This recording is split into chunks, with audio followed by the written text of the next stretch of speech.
Okay, Battleground. Began the same way Money in the Bank did with the Usos and the Wyatts, this time in a 2 out of 3 falls match.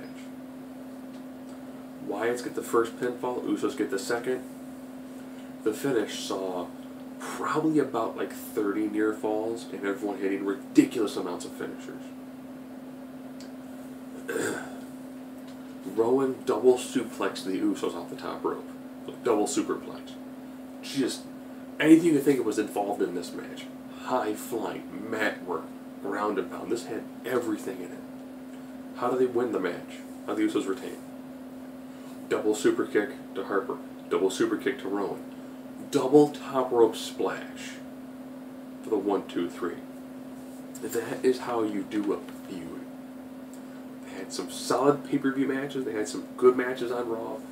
And they ended with a match that is the absolute perfect way to kick off a pay-per-view.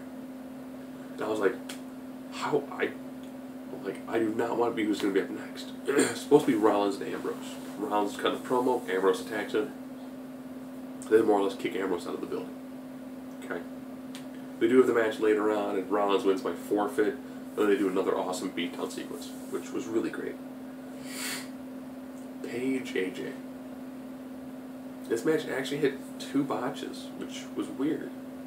You have the 2 best female athletes in the Divas division. Their match was very good. Easily the best Divas match that I've seen that was not on NXT.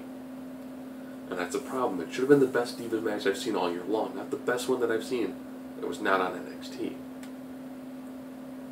It really did feel like this match needed like 2 or 3 more minutes, because you hit a spot where it was, Black Widow, reverse, it was like Paige Turner, kick out, Black Widow, get out, Paige tap up, doesn't get fully cinched in, Shining Wizards, 1, 2, 3, AJ retains.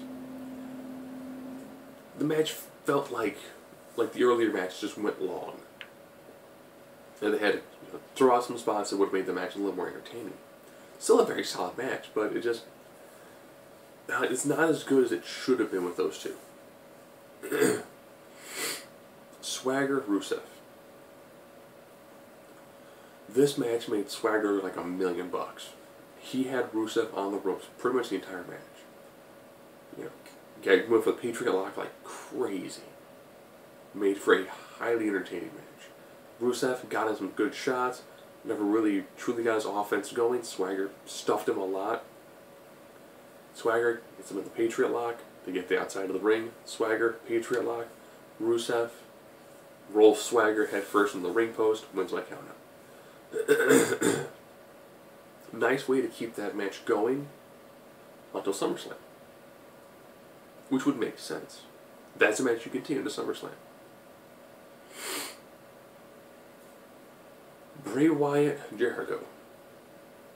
It was a very good match. They did have one botch. It was when Bray was going for his very unique gutbuster. I think they just were in the wrong spot in the ring, which lost momentum. It'll be on Matthew's Botchamania in the future. Their match, good. It needed more storyline development. You can tell this was a very rushed together storyline. The match itself was very good. Nice, crisp ring work out of the 2 of them, except for that one little botch. Jericho gets a cobra out of nowhere, 1, 2, 3. That means again, Bray Wyatt has pretty much won one pay-per-view match without any sort of outside interference. Darnell was still his best match of the year when he took on Daniel Bryan, which had tremendous amount of build-up, worked well, great. Those 2 had phenomenal chemistry, phenomenal match. This one again felt like it was the precursor match before we're going to see them fight at SummerSlam and then the pay-per-view after SummerSlam. So good match, nice setup. It's one of those things where if they had a better storyline going into it, it could have been a phenomenal match, but still a very good match. Oh, the Battle Royal. This Battle Royal, like all Battle Royals, was very sloppy. There's just too many people in the ring. This doesn't work out very well. So I'll just cut all the way pretty much to the end of it. You have Ziggler and Sheamus, the 2 workhorses. Put on a great match, lots of apron work. Ziggler eliminates Sheamus. they don't play his music. Why? Because much like the rest of the WWE Universe, they forgot that Miz was still in the match. Miz eliminates Ziggler. Miz is your new champion.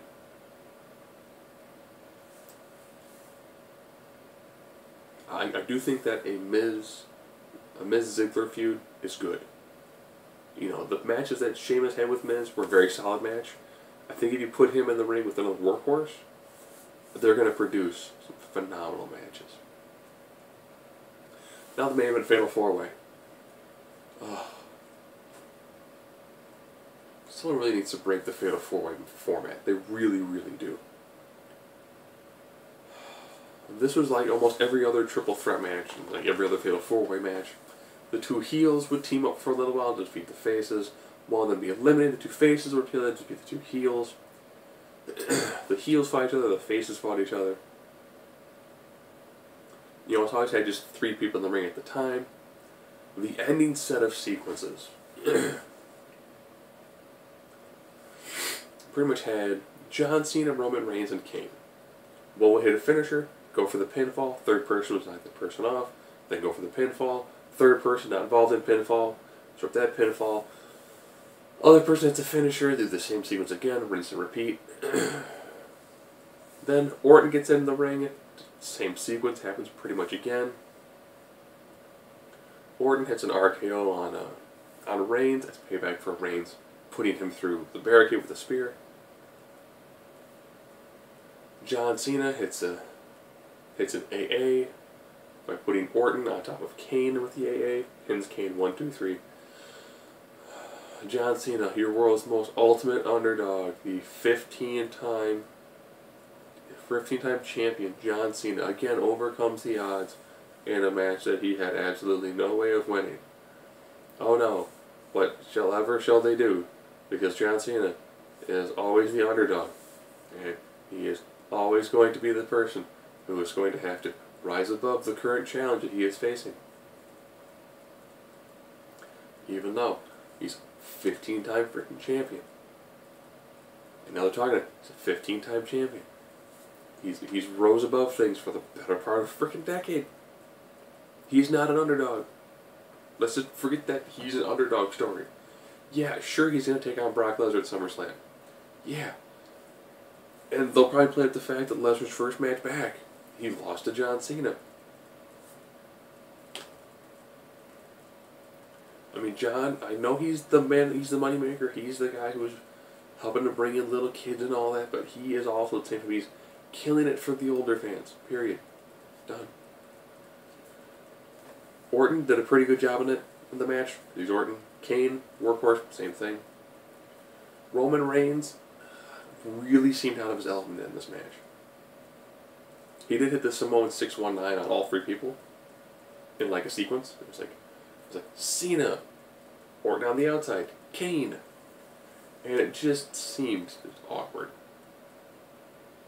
I think Roman being in the main event, he does really feel like he's going to get right back. He's there, he's got some popularity to him, but he's just not quite there. He needs almost more mid-card time, and then make that transition. You know, Ambrose is mid-card, but he has the mic still so you can see him in the main event. Rollins is, you know, upper mid right now, but he has the in-ring skill and ability and the current storyline to put him in that main spot. Reigns not as much.